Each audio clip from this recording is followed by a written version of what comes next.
Bwana Yesu asifiwe sana, mtu wa Mungu unayenisikiliza. Na kusalimu kwa jina la Mungu Baba na la Mwana na la Roho Mtakatifu.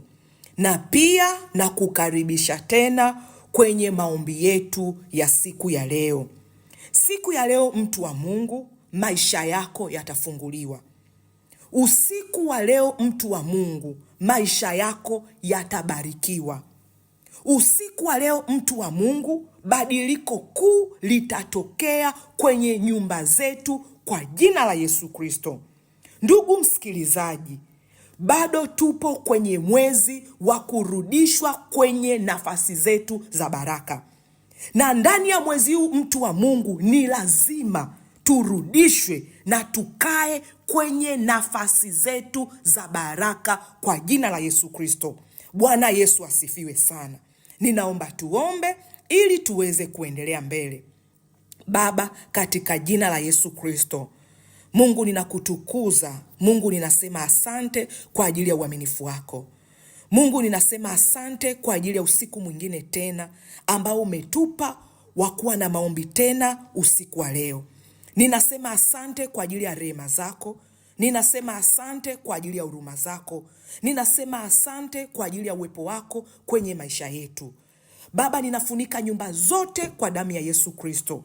Ninaomba ukaturehemu. Ninaomba ukatupe neema yako. Ninaomba ukatusaidie tuelewe neno lako, tuelewe na maandiko, tuelewe namna ambavyo unasema na sisi, tuelewe namna ambavyo Mungu umekusudia kutusaidia kwa jina la Yesu Kristo. Amen. Amen, amen, mtu wa Mungu unayenisikiliza.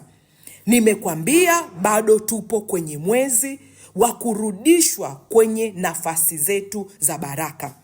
Na ndani ya mwezi huu, mtu wa Mungu, tumesimamia mistari mikuu miwili. Mstari wa kwanza unatoka kwenye Zaburi 18:19. Bwana Yesu asifiwe sana. Na mstari wa pili unatoka kwenye Zaburi 18:36. Mtu wa Mungu, ndugu msikilizaji, ukisoma maandiko haya yanakuonyesha namna ambavyo Mungu atakuweka panapo nafasi yako ya baraka. Bwana Yesu asifiwe sana. Sasa ninaomba tuendelee mbele, ndugu msikilizaji.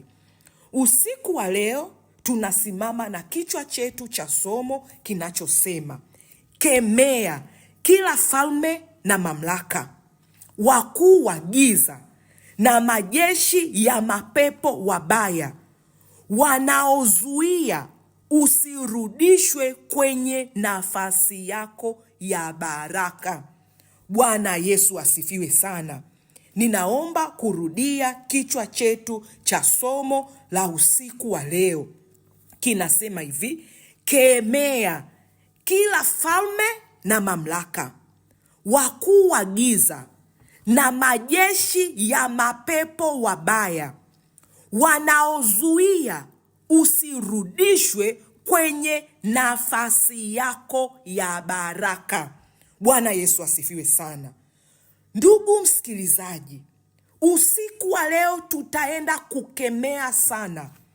Tutahakikisha kila falme na mamlaka, wakuu wa giza pamoja na majeshi ya mapepo wabaya wanaotuzuia tusirudishwe kwenye nafasi zetu, wanatoka na wanatuachia kwa jina la Yesu Kristo, ili tuweze kukalia nafasi zetu. Bwana Yesu asifiwe sana. Mtu wa Mungu, tunapozungumzia falme na mamlaka, tunazungumzia levo ya juu kabisa ya utawala wa giza kwenye ulimwengu wa roho. Bwana Yesu asifiwe. Tunazungumzia tawala zinazotawala kimfumo, mtu wa Mungu. Zinatawala kimkakati. Zinakuwa na ajenda za kuzisimamia na kuhakikisha wanazifuatilia. Bwana Yesu asifiwe. Wanakuwa na malengo. Bwana Yesu asifiwe. Na wanahakikisha jambo lao wanalolikusudia kwenye jamii ya mtu, kwenye nyumba ya mtu, kwenye maendeleo ya mtu yanatokea Bwana Yesu asifiwe. Kwa hiyo usiku wa leo, mtu wa Mungu, tutaenda kuhakikisha hizo falme na mamlaka zilizotushikilia, zinazosababisha tusikae kwenye nafasi zetu, zituachie, zitoke na tukae kwa jina la Yesu. Bwana Yesu asifiwe. Bwana Yesu asifiwe sana. Dada Krista, naomba nisomee Mhubiri 10 mstari wa 5 hadi wa 7. Mhubiri 10 mstari wa 5 hadi wa 7. Liko baa nililoliona chini ya jua, nalo ni kama kosa litokalo kwake yeye atawalaye, ya kuwa upumbavu uwekwa mahali pa juu sana, nao wakwasi ukaa mahali pa chini. Mimi nimeona watumwa wamepanda farasi, na wakuu wakienda kwa miguu juu ya nchi kama watumwa. Bwana Yesu asifiwe. Amen. Bwana Yesu asifiwe. Amen. Mtu wa Mungu, ukisoma hili andiko, mhubiri kuna kitu anataka kutuonyesha. Kuna jambo anataka kusema na sisi. Anasema hivi, liko baa nililoliona chini ya jua. Anasema nalo ni kama kosa linalotoka kwake yeye atawalaye. Bwana Yesu asifiwe. Amen. Ili janga, ndugu msikilizaji, mhubiri anasema ni kosa linaloletwa na yeye anayetawala. Bwana Yesu asifiwe. Amen. Anayetawala kwenye mji wako, anayetawala kwenye malango yako, anayetawala kwenye ardhi yako, anayetawala kwenye mji wako. Mhubiri anasema ameliona hili kosa, ameliona hili janga chini ya jua, anayesababisha, anayetawala. Ndio maana nimekwambia ndugu msikilizaji, usiku wa leo tunaenda kudili na levo ya falme na mamlaka ambayo yenyewe ndio inakuzuia wewe usirudishwe. Bwana Yesu asifiwe. Amen. Sio ya kwamba Mungu hataki kukurudisha, hapana. Sio kwamba Mungu amechelewa kukurudisha, hapana.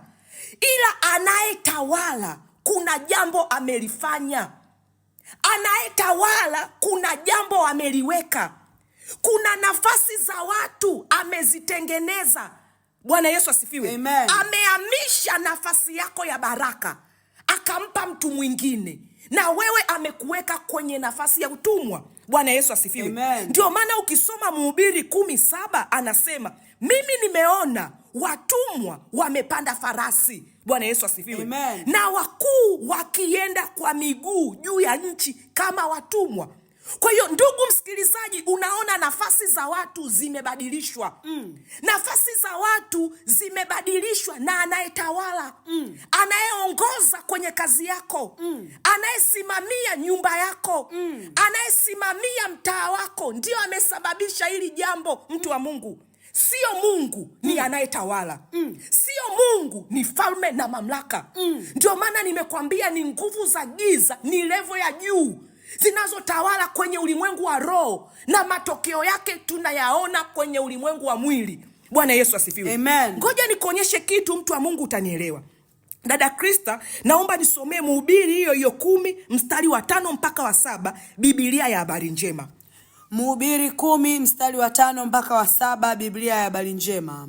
Kuna uovu niliougundua hapa duniani, uovu unaosababishwa na watawala, kwamba wapumbavu wanapewa kazi za madaraka ya juu, na matajiri wanachukua nafasi za mwisho.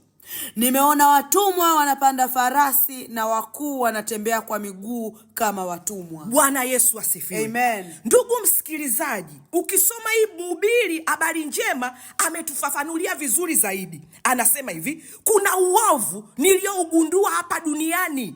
Bwana Yesu asifiwe. Amen. Uovu unaosababishwa na watawala.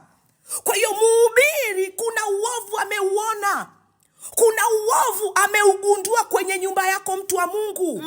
Kuna uovu ameugundua kwenye mazingira yako. Lakini huo uovu unasababishwa na anayetawala. Huo uovu unasababishwa na watu wenye madaraka, watu wenye vyeo, watu wenye sifa. Bwana Yesu asifiwe. Amen. Uovu huo umesababishwa na hao watu wamebadilisha nafasi yako. Anayetawala ndio anayesababisha hivi. Mungu Mungu amekuwekea nafasi yako ya baraka. Mungu amekuwekea nafasi ya mafanikio.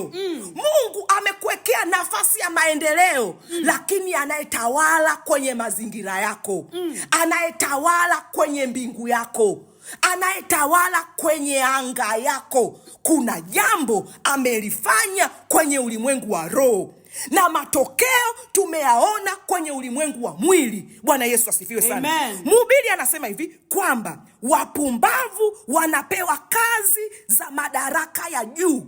Maana yake nini? Wasiostahili. Maana yake nini? Hao wapumbavu sio nafasi zao. Wanapewa madaraka ya juu. Hayo madaraka yalikuwa ya nani? Yalikuwa yako, ndugu msikilizaji. Mungu amekuwekea madaraka ya juu, lakini anayetawala kwenye taasisi yako, anayetawala kwenye kazi yako. Falme na mamlaka, mtu wa Mungu, zinasababisha usipewe madaraka yako, zimesababisha usikae kwenye nafasi yako ya juu. Anasema hivi, na matajiri wanachukua nafasi za mwisho. Mtu wa Mungu, Mungu alipokuumba alikupa nafasi ya baraka sana. Mungu ameweka vitu vingi ndani yako, lakini falme na mamlaka, kuna jambo limefanya. Nimekwambia hizi falme na mamlaka, mtu wa Mungu, zinadili na mifumo. Zinatembea kwenye ulimwengu wa roho, zimeshika utawala. Kuna mtu kwenye familia yako, yeye ndio kiongozi na msemaji wa ukoo, lakini yeye ndio mtawala, akisema jambo linatokea. Mtu wa Mungu, tunapozungumzia falme na mamlaka, ni level za juu. Watu hawa wanaweza hadi kuamua kifo kwenye maisha yenu, kwenye nyumba zenu, kama hatutaomba, kama hatutawakemea, kama hatutafuata maelekezo ya Mungu aliyotupa, hatutarudishwa kwenye nafasi zetu za baraka. Ndio maana nimekuambia wao wanazuia. Bwana Yesu asifiwe. Wanazuia usirudishwe, wanazuia usikae, wanazuia usienee. Mhubiri anasema nimeona huu uovu duniani. Maana yake duniani ni kwenye maisha yako, mtu wa Mungu. Hapo ulipo ndio upo kwenye dunia yako. Hivyo unavyoishi ndio maisha yako, mtu wa Mungu. Hauna maisha mengine. Siku inapopita ndio siku yako, mtu wa Mungu, imepita, haitajirudia tena. Kwa hiyo mhubiri, wakati Mungu amempa neema, yupo akagundua kitu. Kuna jambo akaliona. Roho Mtakatifu akamwonyesha kitu. Kwa hiyo mhubiri aliwaona watu wafalme, lakini wao ni watumwa. Akawaangalia wapumbavu, akawaona watumwa, akawaona wamepanda farasi, na wanaotakiwa kupanda farasi wanatembea kwa miguu. Mhubiri akasikitika, akasema kuna uovu nimeugundua, kuna jambo nimeliona, kuna nafasi za watu wamebadilishiwa, na hao watu wamekaa hawajui. Unateseka na utumwa, lakini Mungu hakukupa nafasi ya utumwa. Unateseka na changamoto na magonjwa, lakini Mungu hakukupa magonjwa. Anaona wewe ni mzima, mwenye magonjwa yake yeye ndio amekupa wewe. Bwana Yesu asifiwe. Bwana Yesu asifiwe.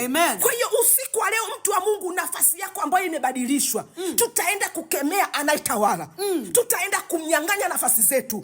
Tutaenda kuamuru ili tukae. Bwana Yesu asifiwe. Mhubiri anasema hivi kwenye mstari wa 7, nimeona watumwa wanapanda farasi, na wakuu wanatembea kwa miguu kama watumwa. Mtu wa Mungu, ukisoma ili andiko linasikitisha. Embu fikiria, unalia kila siku mbele za Mungu kwa ajili ya umaskini.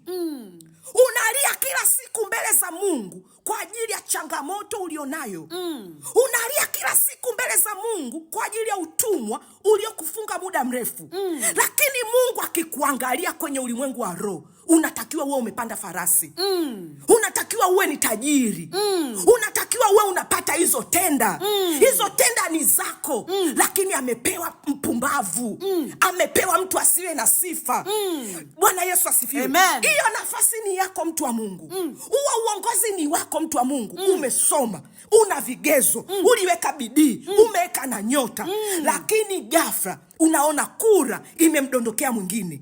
Unashangaa, unasema mimi nilikuwa najua hii nafasi ni yangu. Hadi kwenye ndoto Bwana alinionyesha, Bwana aliniambia. Lakini unamwona mpumbavu, unamwona mtu asiyefaa, unamwona mtu asiyemcha Mungu, ndio amekaa pale juu, ndio anayecheka, ndio anayepunga mikono, ndio anayeonekana. Alafu wewe unaumia. Mungu ulinipa neno, Mungu ulinipa maono, Mungu ulisema na mimi. Mhubiri anasema nimeona kosa linalofanywa na yeye anayetawala. Anayetawala kwenye nini? Kwenye anga. Anayetawala kwenye nini? Kwenye mifumo. Mtu wa Mungu, wapo falme na mamlaka, wapo wakuu wa giza hili. Mtu wa Mungu, kuna vitu anafanya, kuna nafasi wanafanya, kuna mambo wanakuibia mtu wa Mungu, na wewe umekaa hauna habari. Bwana Yesu asifiwe. Bwana Yesu asifiwe. Mungu akikuangalia anaona ameweka makampuni ndani yako. Mungu akikuangalia ameweka mataasisi ndani yako. Mungu akikuangalia anaona ameweka vibanda, magenge makubwa mazuri ya kisasa ndani yako. Lakini unavyoishi sasa hivi ni mtumwa. Umejifungia ndani, hautoki mtu wa Mungu. Hauoni ya kwamba jua limewekewa baraka. Unaona kama mchana wako umelaaniwa. Unaona usiku wako ni majonzi, wakati Mungu anakwambia jua litakumulikia vizuri na nyota zitakuangazia. Lakini maisha yako yamejaa giza. Nani amesababisha? Anayetawala falme na mamlaka. Hizo ndizo zinakuzuia usirudishwe kwenye nafasi zako za baraka. Lakini pia hizo ndio zimekutoa kwenye nafasi zako za baraka. Nani ametueleza? Mhubiri anasema kuna uovu nimeugundua. Manake alikasirika, alisema huu ni mwovu mkubwa. Watu mmeibiwa nyota zenu hivi hivi. Mmepewa nyota za kitumwa. Bwana Yesu asifiwe. Mmekaa chini kama watumwa, na wanaotakiwa kukaa chini ndio wamekalia viti, wamekalia nafasi. Bwana Yesu asifiwe. Nani anafanya hivi? Falme na mamlaka. Ngoja nikuonyeshe andiko moja, mtu wa Mungu, utanielewa. Dada Krista, nisomee Danieli 10:12 mpaka 13. Danieli 10:12 mpaka 13. Ndipo akaniambia, usiogope Danieli, kwa maana tangu siku ile ya kwanza ulipotia moyo wako ufahamu na kujinyenyekeza mbele za Mungu wako, maneno yako yalisikiwa, nami nimekuja kwa ajili ya maneno yako. Lakini mkuu wa ufalme wa Uajemi alinipinga siku 21. Bali tazama, huyo Mikaeli, mmoja wa hao wakuu wa mbele, akaja kunisaidia, nami nikamwacha huko pamoja na wafalme wa Uajemi. Bwana Yesu asifiwe. Kwa hiyo mtu wa Mungu, ukisoma hii Danieli inatuelezea vizuri. Danieli mtu wa Mungu aliomba mbele za Mungu. Na Danieli mtu wa Mungu alikuwa utumwani. Alikuwa anataka kutolewa kwenye utumwa. Bwana Yesu asifiwe. Alipoomba akaona majibu yake hayajibiwi. Lakini baada ya siku 21 malaika anasogea mbele ya Danieli. Na kuna jambo malaika analizungumza. Anamwambia Danieli, ndipo akaniambia usiogope. Bwana Yesu asifiwe. Kwa maana tangu siku ile ya kwanza ulipotia moyo wako ufahamu na kujinyenyekeza mbele za Mungu wako, maneno yako yalisikiwa. Bwana Yesu. Bwana Yesu asifiwe sana. Nami nimekuja kwa ajili ya hayo maneno. Kwa hiyo ndugu msikilizaji, unaona tangu siku ya kwanza Danieli alivyoomba, Mungu alimjibu. Ndio maana malaika anamwambia maneno yako yalisikiwa. Kwa hiyo Mungu aliposikia sauti ya Danieli akamjibu, akatuma malaika.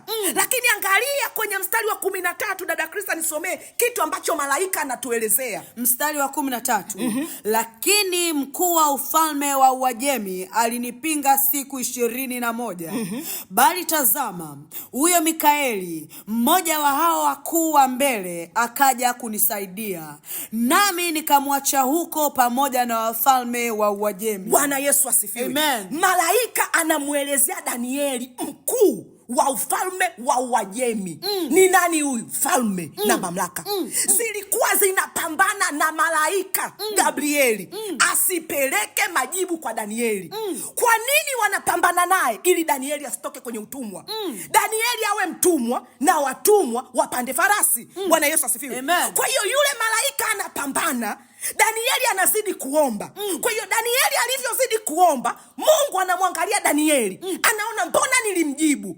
Leo ni siku ya 21, yale majibu yako wapi? Anamuona Gabrieli anapambana na falme, anapambana na mamlaka ambazo hazitaki Danieli arudishwe kwenye nafasi zake za baraka. Amen. Sio kwamba Mungu alikuwa hataki, hapana. Neno la Mungu linatuweka wazi, ndugu msikilizaji, tangu siku ya kwanza Danieli alijibiwa.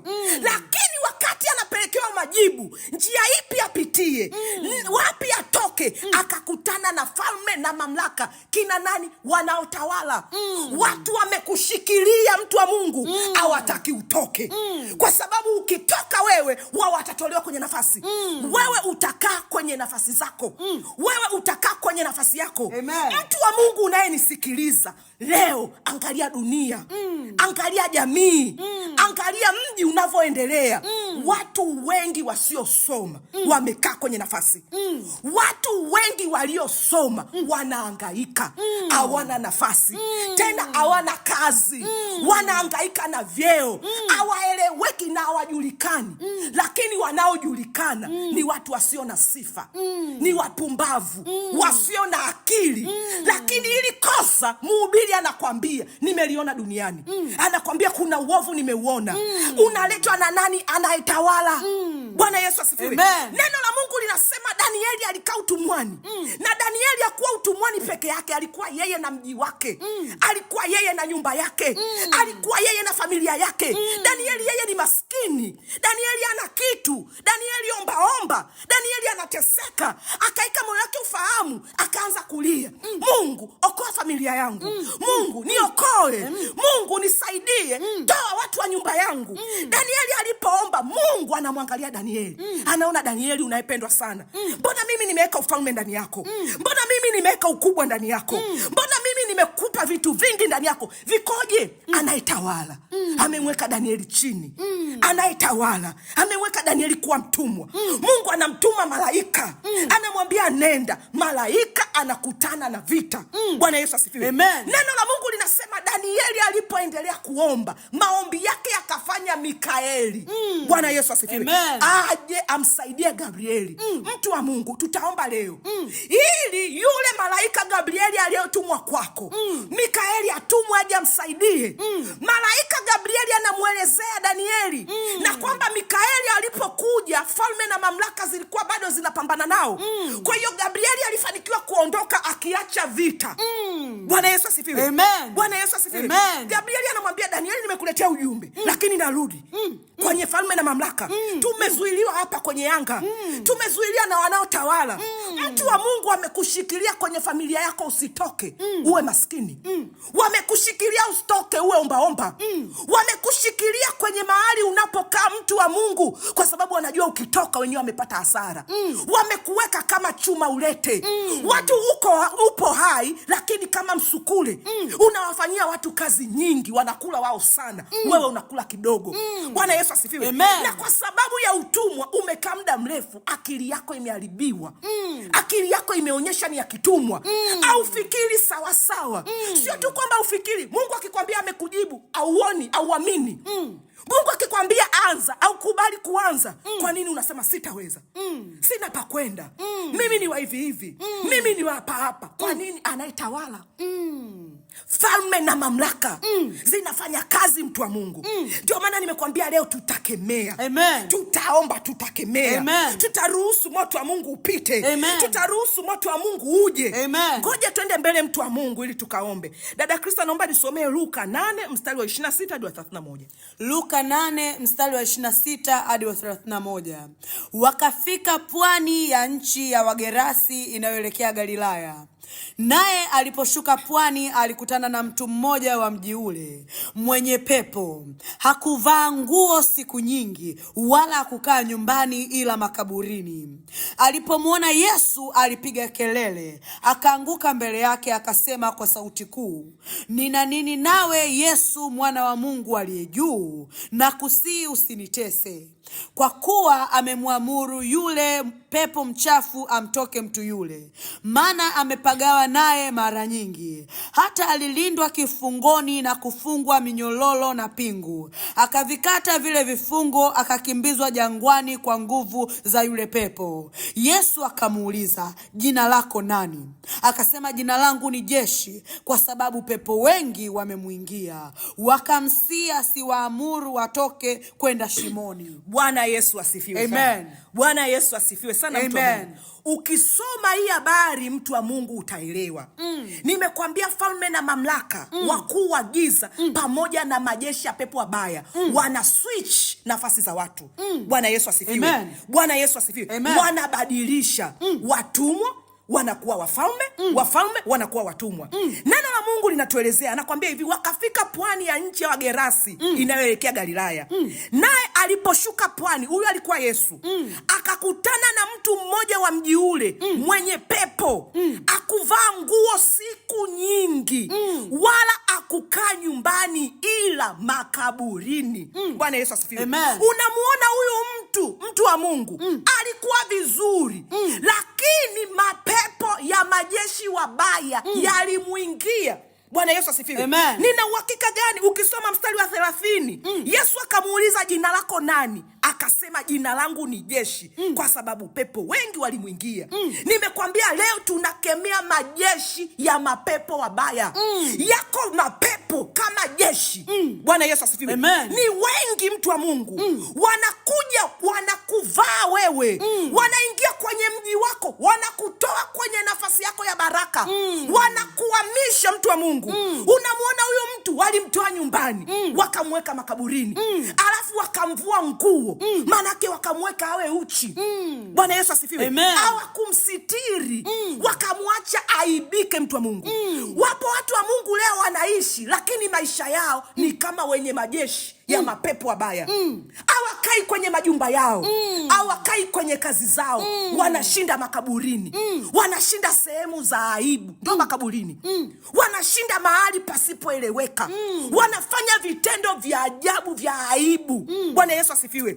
Bwana Yesu asifiwe. Wanafanya mambo ya aibu, wanaaibishwa. Kwa nini? Haya majeshi ya mapepo wabaya yamewavua nguo. Watu wanashinda baa, wanashinda vilabuni. Bwana Yesu asifiwe. Unafanya kazi, hela yote ndo unaipeleka kule. Bwana Yesu asifiwe. Bwana Yesu asifiwe. Kwa sababu gani? Ya jeshi ya mapepo wabaya wamekutoa kwenye nafasi yako, wamekutoa kwenye ndoa yako, mtu wa Mungu, wamekutoa kwenye afya yako, mtu wa Mungu, wamekutoa kwenye mji wao. Wengine mmekimbia mpaka nyumba zenu, mmekimbia wazazi wenu, mmekimbia ndugu zenu, mnahangaika huko mbali makaburini. Neno la Mungu linasema akamkuta huyu mtu. Bwana Yesu asifiwe. Bwana Yesu asifiwe. Anasema hivi, naye aliposhuka pwani, alikutana na mtu mmoja mji ule mwenye pepo. Akuvaa nguo siku nyingi, maana yake akustirika. Aibu zilikuwa zinamwandama. Mtu wa Mungu, ukiona una aibu, maisha yako yamejaa aibu, kazi zako zimejaa aibu, mji wako umejaa aibu, kemea mapepo ya majeshi wabaya kwenye mji wako, maana yake ndio wameingia, wanasababisha aibu. Bwana Yesu asifiwe. Anasema wala akukaa nyumbani ila makaburini. Bwana Yesu asifiwe sana. Ukiendelea mbele unaona neno hili linasema, alipomwona Yesu alipiga kelele, akaanguka mbele yake, akasema kwa sauti kuu, nina nini nawe, Yesu mwana wa Mungu aliye hai? Nakusihi usinitoe, usinitese. Nimekwambia mtu wa Mungu, hizi falme na mamlaka, wakuu wa giza pamoja na majeshi ya pepo wabaya ni level ya juu. Ndio maana unapomwona, walipomwona Yesu hawakukimbia, wakamkimbilia, wakakaa chini, wakamsujudia. Maana yake mfalme yupo kwenye nafasi yake. Wewe mtumwa, toka kwenye hicho kiti, kaa chini yangu. Wewe ndio unapaswa kuwa mtumwa. Bwana Yesu Yesu asifiwe. Kwa sababu wamezoea utumwa, wanaomba wasitolewe. Kwa hiyo mtu wa Mungu, hizi nguvu za giza haziko tayari kutoka, haziko tayari kukuachia. Ndio maana ukisoma mstari wa 31, wakamsihi sana asiwatoe, wanapambana wasitoke. Ndio maana ukiona kwa Danieli walikuwa wanapigana naye sana ili Danieli asiokolewe. Bwana Yesu asifiwe sana. Bwana Yesu asifiwe sana. Majeshi wa mapepo wabaya ni mapepo mabaya sana, mtu wa Mungu. Bwana Yesu asifiwe. Wanataka usirudishwe kwenye nafasi yako ya baraka. Wanakuhamisha. Huyu mtu alihamishwa, aliacha familia, aliacha watu wa nyumbani kwao, akaenda kukaa mahali pasipojulikana. Usiku wa leo, mtu wa Mungu, nasema lazima ufunguliwe. Usiku wa leo, mtu wa Mungu, nasema lazima uokolewe. Bwana Yesu asifiwe. Ukisoma huu mstari unaona wakamsihi asiwaamuru watoke kwenda shimoni. Manake hawataki kukaa shimoni, hawataki kukaa chini, wanataka kukalia nafasi, wanataka kukaa sehemu ambazo sio zao. Bwana Yesu asifiwe. Manake nini? Sehemu yao ilikuwa shimoni. Kwa hiyo wanajua nafasi yao ni shimoni. Ndio maana wenyewe hawataki kukaa shimoni, lakini wanakuchukua wewe, mtu wa Mungu, wanakuweka shimoni. Wewe ambaye mfalme, wanakuweka shimoni. Ndio maana mhubiri anasema, huu uovu umenishangaza chini ya jua. Huu uovu nimeuona unafanywa na anayetawala. Alitakiwa kuwa shimoni, lakini anamuona yupo kwenye kiti cha utawala. Anamuona yuko juu ya farasi. Anayetakiwa kuwa juu ya farasi yuko shimoni. Ndio maana mtu wa Mungu, kila ukiota ndoto uko kwenye shimo. Kila ukiota ndoto uko chooni. Unafanya nini? Alikuwa anatakiwa kukaa chooni, ndio amekuweka wewe chooni. Alafu yeye ametoka, anatawala na maisha yako. Bwana Yesu asifiwe. Aliyetakiwa kukaa shimoni amekuweka wewe shimoni. Alafu yeye ametoka, anatumia nyota yako, anatumia vyeti vyako, anatumia miaka yako. Mtu wa Mungu, lazima tuombe. Lazima tukatae. Lazima tupigane. Lazima tuamuru turudishwe kwenye nafasi zetu. Ndio maana Yesu akamrudisha, akakataa. Yule mtu alipofunguliwa alikuwa na utumishi mkubwa ndani yake. Alikuwa na nafasi kubwa ndani yake. Lakini ona kitu ambaye anayetawala alimfanya. Ona nguvu za giza zilivyomfanya. Usiku wa leo utarudishwa kwenye nafasi yako ya baraka. Usiku wa leo Mikaeli atakuja, mtu wa Mungu. Bwana Yesu asifiwe sana. Dada Kristo, naomba nisomee Waefeso 6 mstari wa 12 hadi wa 18 tukaombe. Waefeso 6 mstari wa 12 hadi wa 18. Kwa maana kushindana kwetu sisi si juu ya damu na nyama, bali ni juu ya falme na mamlaka, juu ya wakuu wa giza hili, juu ya majeshi ya pepo wabaya katika ulimwengu wa roho. Kwa sababu hiyo, twaeni silaha zote za Mungu, mpate kuweza kushindana siku ya uovu, na mkisha kuyatimiza yote kusimama. Basi simameni hali mmejifunga kweli viunoni, na kuvaa diria haki kifuani, na kufungiwa miguu utayari tupatao kwa injili ya amani. Zaidi ya yote mkiitwaa ngao ya imani, ambayo kwa hiyo mtaweza kuizima mishale yote yenye moto ya yule mwovu. Tena ipokeeni chopeo ya wokovu na upanga wa Roho, ambao ni neno la Mungu, kwa sala zote na maombi mkisali kila wakati katika Roho, mkikesha kwa jambo hilo na kudumu katika kuwaombea watakatifu wake. Bwana Yesu asifiwe sana. Bwana Yesu asifiwe sana. Mtu wa Mungu, leo ndo tutafanya hivi. Usiku wa leo tutasimama sawasawa na Waefeso 6:12 hadi 18. Ya kwamba tumegundua sasa, kupigana kwetu sisi sio juu ya damu na nyama, bali ni juu ya falme na mamlaka. Bwana Yesu asifiwe. Juu ya wakuu wa giza hili, juu ya majeshi ya pepo wabaya katika ulimwengu wa roho. Mtu wa Mungu, nimekuonyesha namna ambavyo wanafanya uharibifu. Nimekuonyesha namna ambavyo wanafanya kazi. Neno la Mungu linasema hivi, basi vaeni silaha zote za Mungu ili muweze kushindana. Kwa hiyo usiku wa leo tutavaa hizo silaha ili tuweze kupambana. Tunapambana na nani? Na majeshi ya mapepo wabaya. Tunapambana na nani? Na wakuu wa giza hili. Tunapambana na nani? na falme na mamlaka. Kwa nini tunapambana nao? Hatutaki kukaa shimoni tena. Amen. Hatutaki kuwa watumwa tena. Amen. Hatutaki kuwa chini tena. Amen. Mtu wa Mungu sema, mimi sitakaa chini tena. Mimi sitakaa chini tena. Familia yangu haitakaa chini tena. Familia yangu haitakaa chini tena. Sema, nitakaa kwenye nafasi yangu ya baraka. Nitakaa kwenye nafasi yangu ya baraka. Bwana Yesu asifiwe. Amen. Neno la Mungu linasema hivi, twaeni silaha zote za Mungu mpate kuweza kushindana siku ya uovu. Kwa hiyo leo mtu wa Mungu tunashindana. Huu uovu upi aliuona mhubiri? Akasema kuna uovu nimeuona duniani. Na Mungu anasema muweze kushindana siku ya uovu. Kwa nini tunashindana? Kuna uovu tumeuona. Kuna siri tumegundua. Bwana Yesu asifiwe. Amen. Bwana Yesu asifiwe. Amen. Neno la Mungu linasema hivi, basi simameni hali mmejifunga kweli viunoni na kuvaa dirii ya haki kifuani. Mtu wa Mungu, mimi na wewe leo tunasimama. Tunajifunga dirii ya haki kifuani. Tunasimama kweli kupambana. Hatutanyamaza mpaka tutakapoona tumejibiwa. Amen. Neno la Mungu linasema Danieli hakunyamaza mpaka malaika alipokuja. Kadri utakavyoendelea kuomba ndivyo Mikaeli atakuwepo. Bwana Yesu asifiwe. Amen. Bwana Yesu asifiwe sana. Amen. Neno la Mungu linaendelea na kusema, na kufungiwa miguu utayari tupatao kwa injili ya amani. Kwa hiyo tutasimama mbele za Bwana. Tutalishika neno la Bwana. Tutaweka imani kwenye mioyo yetu. Tutashika upanga wa Roho Mtakatifu ambao ni neno lake. Kwa hiyo tutasimama sawasawa na neno. Amen. Bwana Yesu asifiwe. Amen. Dada Krista, nisomee mstari wa 17 na mstari wa 18. Mstari wa 17 na wa 18. Tena ipokeeni chapeo ya wokovu na upanga wa Roho ambao ni neno la Mungu, kwa sala zote na maombi mkisali kila wakati katika Roho, mkikesha kwa jambo hilo na kudumu katika kuwaombea watakatifu wote. Bwana Yesu asifiwe. Amen. Kwa hiyo mtu wa Mungu, hizi ndizo silaha za Mungu. Tutapokea upanga wa Roho Mtakatifu. Amen. Ambao ni neno. Neno gani? Hili ambalo Mungu anasema na sisi.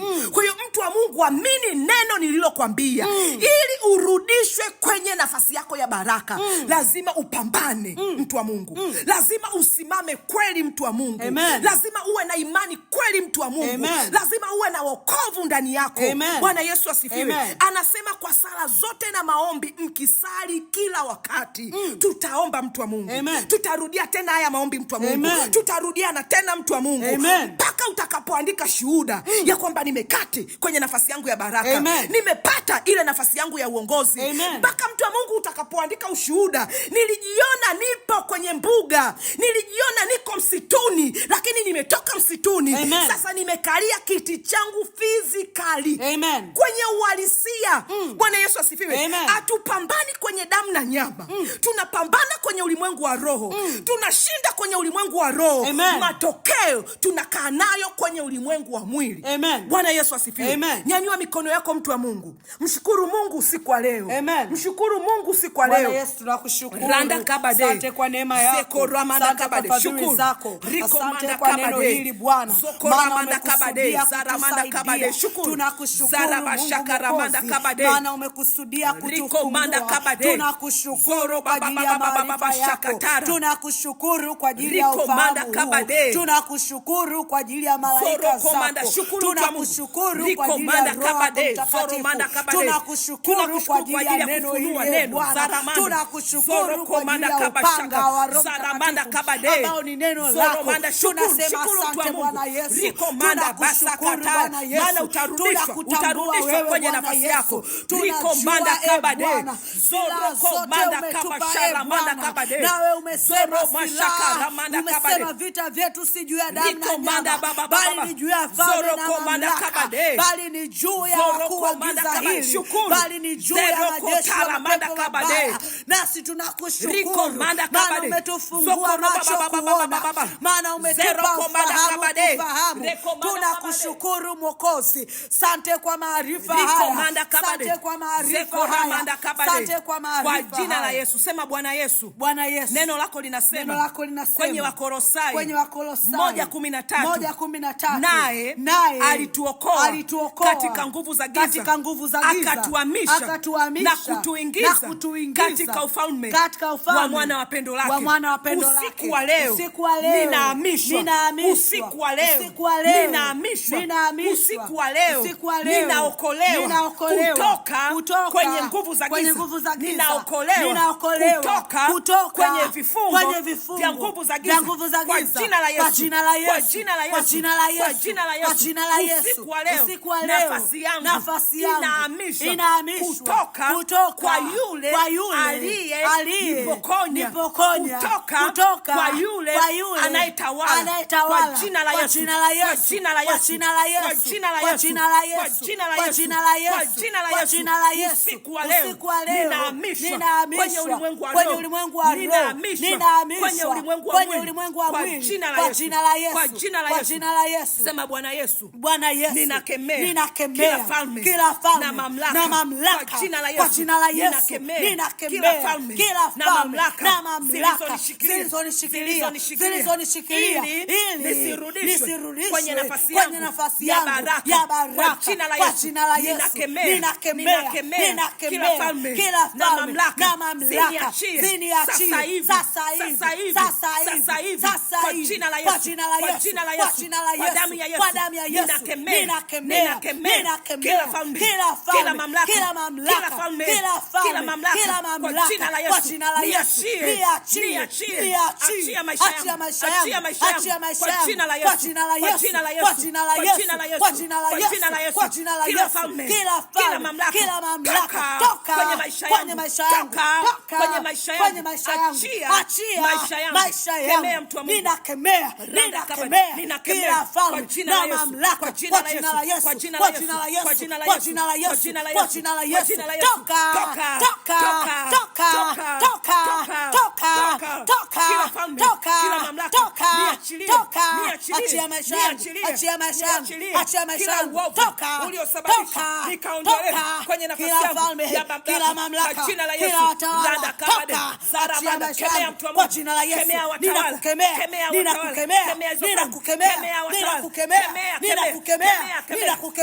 kwa jina la Yesu, kwa jina la Yesu, kwa jina la Yesu, kwa damu ya Yesu, kwa damu ya Yesu, kwa damu ya Yesu, kwa damu ya Yesu.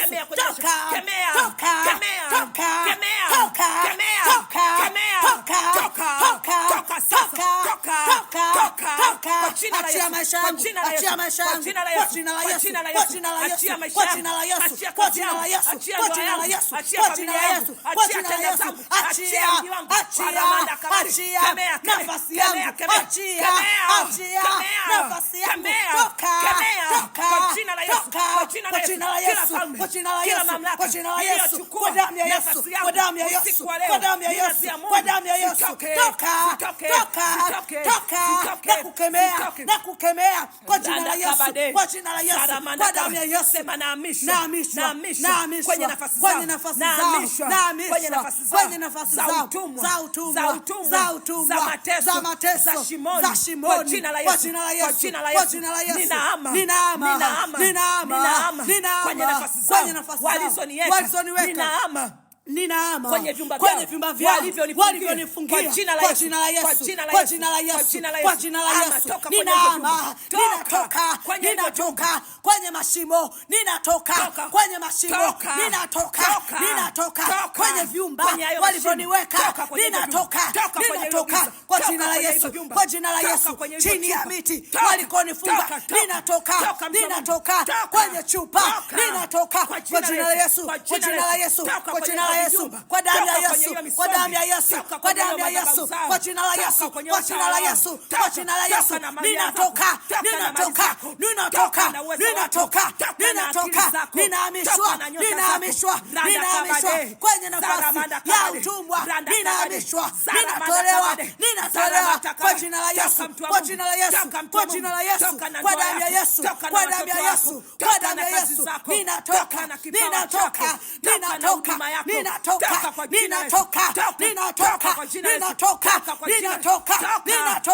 Ninatoka Achia maisha yangu, achia nafasi yangu, achia uchumi wangu, achia kazi yangu, achia ndoa yangu, achia mahusiano yangu, achia tabia njema zangu, achia kwa jina la Yesu, kwa jina la Yesu. Bwana Yesu, Bwana Yesu, Bwana Yesu, usiku wa leo ninakemea kila wakuu wa giza kwa jina la Yesu, kwa jina la Yesu, ninakemea wakuu wa giza walionishikilia ili nisirudishwe kwenye nafasi yangu ya baraka. Kila wakuu wa giza achia maisha yangu, kila wakuu wa giza achia maisha yangu kwa jina la Yesu, kwa jina la Yesu, kwa jina la Yesu. Usiku wa leo ninavaa silaha za Mungu na ninapambana na kila wakuu wa giza kwa jina la Yesu, kwa jina la Yesu, kwa jina la Yesu. Ninaamuru wakuu wa giza achia maisha yangu, wakuu wa giza achia nafasi yangu, wakuu wa giza achia maisha yangu kwa jina la Yesu, kwa jina la Yesu. Nenda mbele za Mungu, kemea kila wakuu wa giza achia maisha yangu, achia maisha yangu, achia maisha yangu.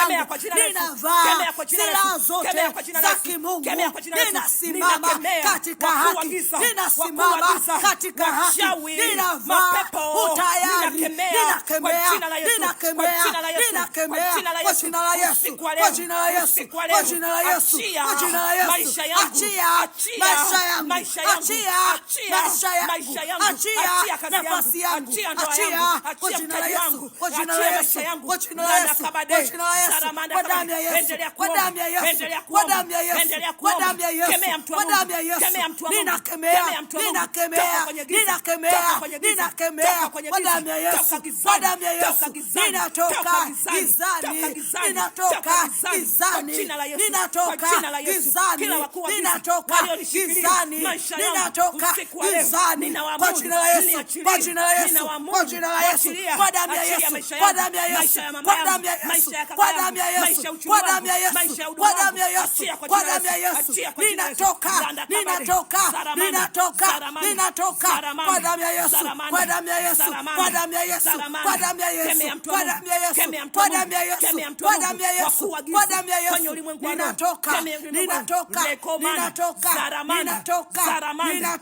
Ninatoka, maana mimi nimeokolewa kutoka katika nguvu za giza, nimehamishwa na kuingiza katika ufalme wa mwana wa pendo lake. Nami sasa ninakiri mimi sio mtu wenu, kwa jina la Yesu, kwa jina la Yesu, kwa jina la Yesu, kwa jina la Yesu, kwa jina la Yesu.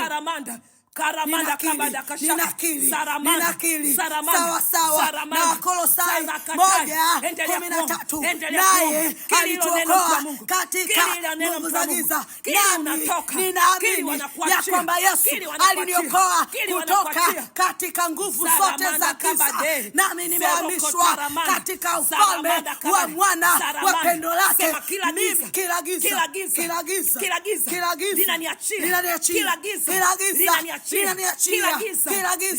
linaondoka juu yangu, kila giza linaondoka kwenye njia yangu kwa jina la Yesu, kwa jina la Yesu. Usiku wa leo ninahamishwa kutoka kwenye nguvu za giza kwa jina la Yesu, kwa jina la Yesu. Usiku wa leo taa inawaka kwenye nafasi yangu, taa inawaka kwenye maisha yangu kwa jina la Yesu, kwa jina la Yesu. Sema Bwana Yesu, Bwana Yesu, Bwana Yesu.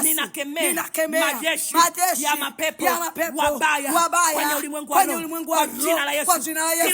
Kila majeshi ya mapepo waliovaa maisha yangu, kila majeshi ya mapepo wabaya walioniamisha kwenye nyumba yangu, walioniamisha kwenye nafasi yangu, walioniamisha kwenye mji wangu. Usiku wa leo ninakemea kila mapepo, kila nguvu za giza zilizovaa maisha yangu, kila mapepo yaliyovaa familia yangu, kila mapepo yaliyokaa kwenye nafasi yangu, kila majeshi ya mapepo.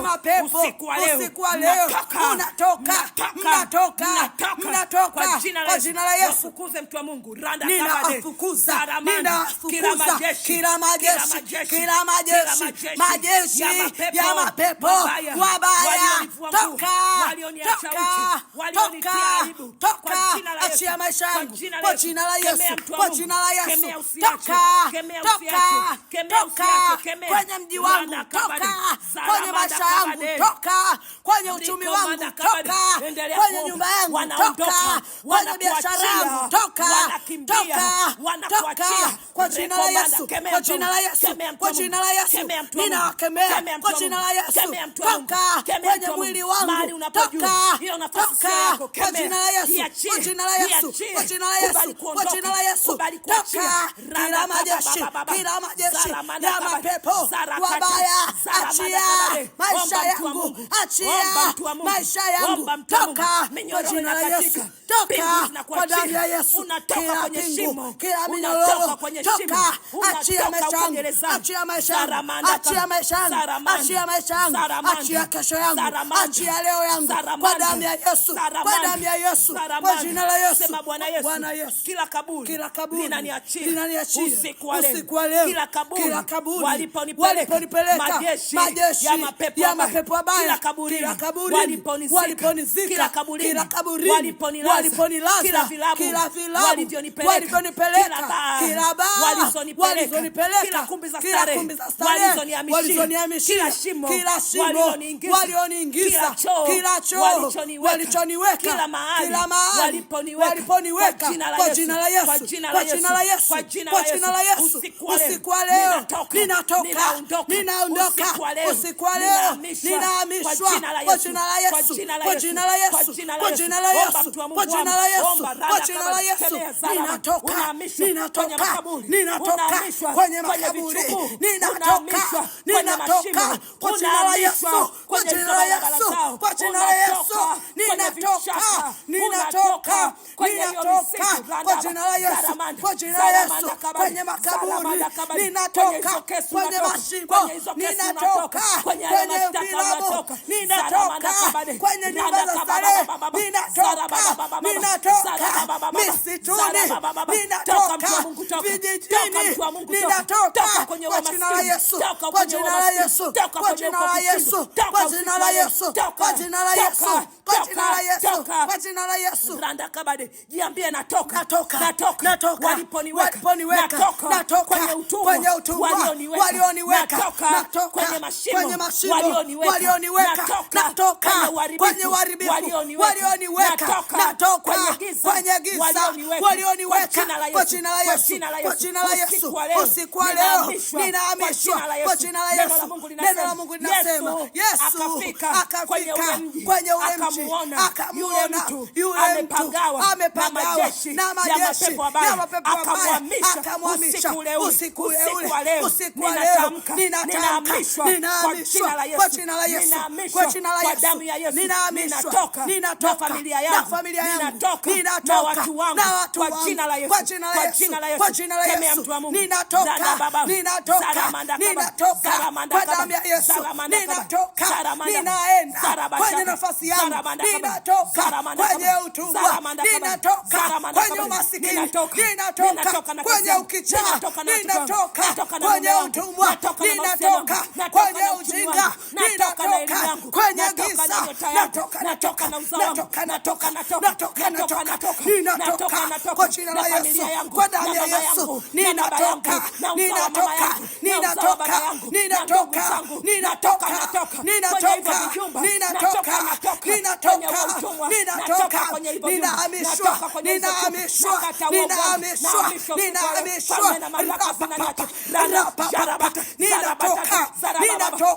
usiku wa leo, ninatoka,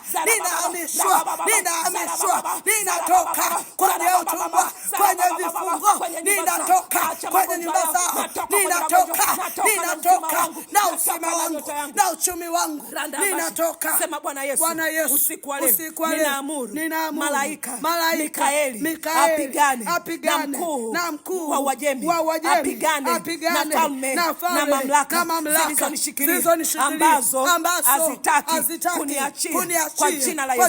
Nyanyua mikono yako niombe. Baba, katika jina la Yesu, ninaamuru hizi familia zinatoka, ninaamuru hizi nyumba zinatoka, ninaamuru uzao unatoka, ninaamuru hii nyumba inatoka, ninaamuru hii nyumba inatoka. Ninaamuru hizi tenda zinatoka. Ninaamuru hizi nyota zinatoka. Ninaamuru hawa watu wanatoka. Nasema wanatoka. Nasema wanatoka. Nasema wanatoka. Nasema wanawekwa huru. Natangaza wanawekwa huru. Familia zao zinawekwa huru. Kazi zao zinawekwa huru. Uchumi wao unawekwa huru. Wokovu wao unawekwa huru. Amani zao zinawekwa huru katika jina la Yesu. Katika jina la Yesu. Misiba yao inakwisha. Tamaa zao zinakwisha. Huzuni zao zinaondolewa kwa jina la Yesu Kristo. Kwa jina la Yesu Kristo. Sema Bwana Yesu, malaika wako Mikaeli ananiondoa kwenye mashimo. Malaika wako Mikaeli ananiondoa kwenye utumwa.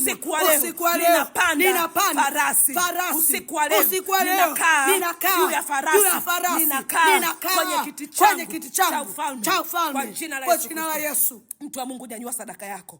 Baba, katika jina la Yesu Kristo, ninakutukuza kwa ajili ya uaminifu wako. Ninakutukuza kwa ajili ya rehema zako. Ninakutukuza kwa ajili ya uzuri wako. Ninakutukuza kwa ajili ya uaminifu wako kwa jina la Yesu Kristo. Kwa jina la Yesu Kristo. Ukiwa umeshika sadaka yako, sema Bwana Yesu, ninaachilia damu ya Yesu Kristo inifunike kuanzia kwenye utosi wa kichwa changu hadi kwenye unyayo wa miguu yangu. Weka mkono wako kichwani, mtu wa Mungu, sema Bwana Yesu, nanyunyiza damu ya Yesu kuanzia kwenye utosi wa kichwa changu hadi kwenye miguu ya nyayo yangu. Kila mahali nguvu za giza, falme, wakuu wa anga, wakuu wa giza, majeshi ya mapepo mabaya waliponishikilia, napeleka damu ya Yesu, damu ya Yesu, damu ya utakaso, damu ya ushindi, damu ya kuninunua kutoka kwenye vifungo, kwenye falme na mamlaka. Usiku wa leo ninaachilia damu ya Yesu, damu ya Yesu, damu ya Yesu, damu ya Yesu. Pita sasa, pita sasa, nikomboe. Damu ya Yesu, pita sasa, niweke huru kwa jina la Yesu, kwa jina la Yesu.